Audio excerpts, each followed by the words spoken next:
Hello, my name is Adrian, and today I will be demonstrating how to use guided reading, an academic intervention. The research base for this intervention comes from Aquins's 2006 article, Guided Reading, a research-based response to the challenges of early reading instruction.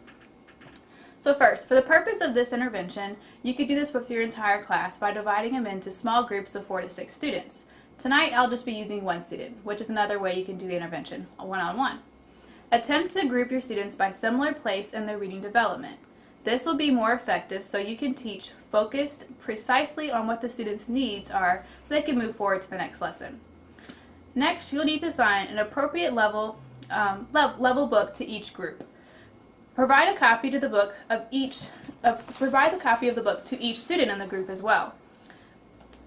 Today we'll be reading An Inconvenient Truth by Al Gore. So for the teacher, at this point, they would want to introduce this story to the students, and they could say something like this. Today we'll be reading another book that has several chapters that are going to tell us a longer story. It's called The Inconvenient Truth, the crisis of global warming, and it's written by Al Gore.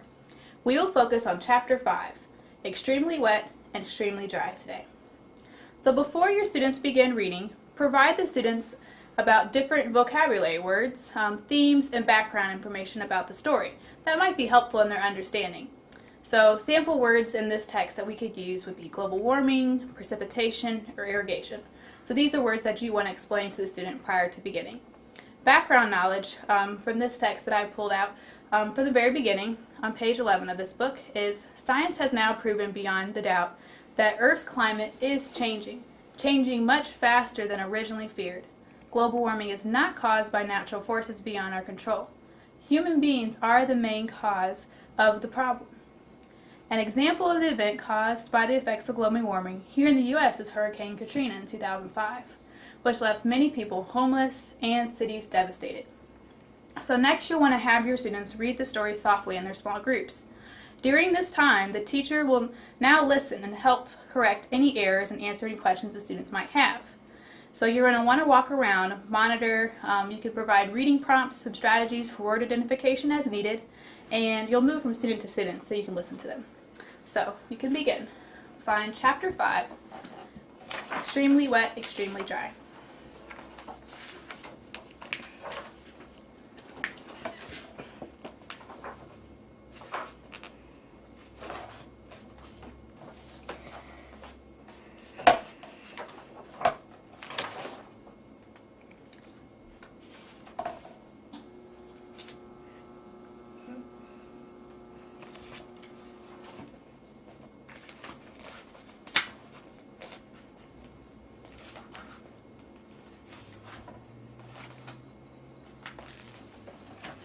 Alright, so once your students have found the chapter, they can begin to read aloud softly in their groups.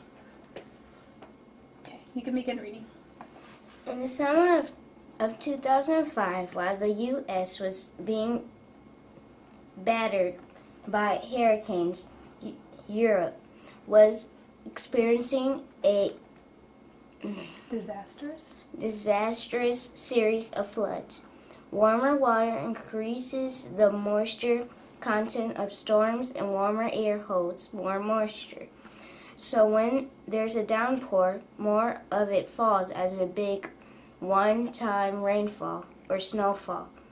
This, in part, accounts for the increased number of floods decade on every continent. Look at the graph below. From 1950 to 1960, there were fewer than 50 floods in all of Asia. Fast forward to the 1990s, there were 325 floods in Asia in the same period of time. You see the graph? Okay, you can flip. In July 2005, Mumbai in India received 37 inches of rain in 24 hours. It It was by far the largest downpour that any city in India has ever received in one day. Floodwaters rose to 7 feet. The death toll in the western Indiana reached 1,000. You're fine. India reached 1,000. To the left, you see rush hour the next day, as thousands of people waited to work. Global warming relocates rainfall so that certain places experience unusual dry spells. In China in 2005, there was flooding in one province, while a neighboring province experienced drought conditions.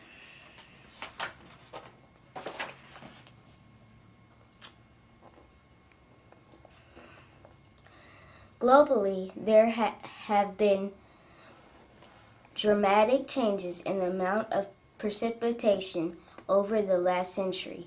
On this map, blue dots mark areas all over the world with increased precipitation.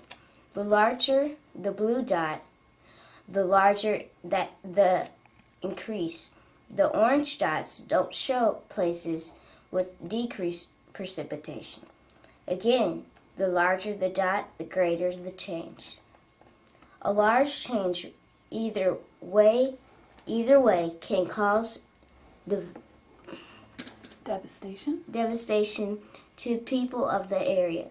Look at the places in the Western Africa on the edges of the Sahara Desert. Always dry.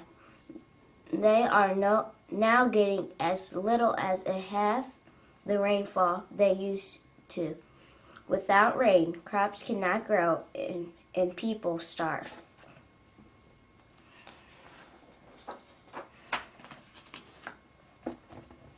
The disappearance of Lake Chad.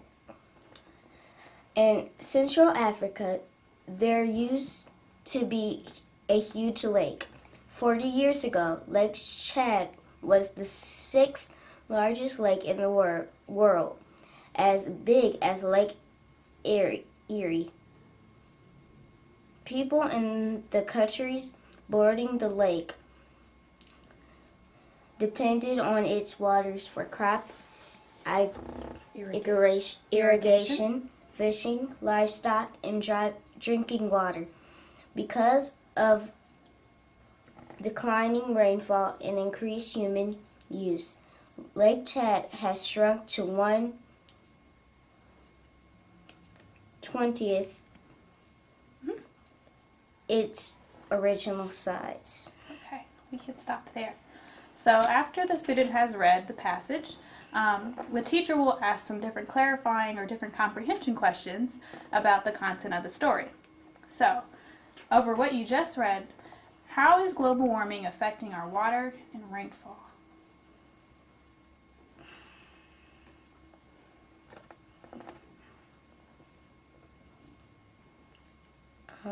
By it not raining.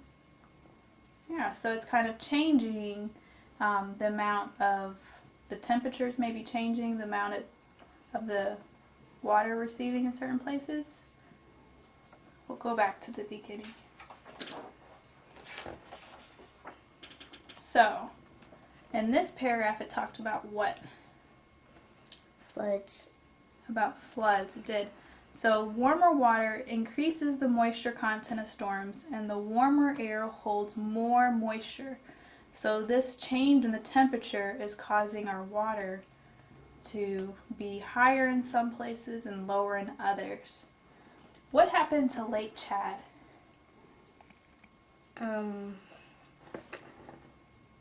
It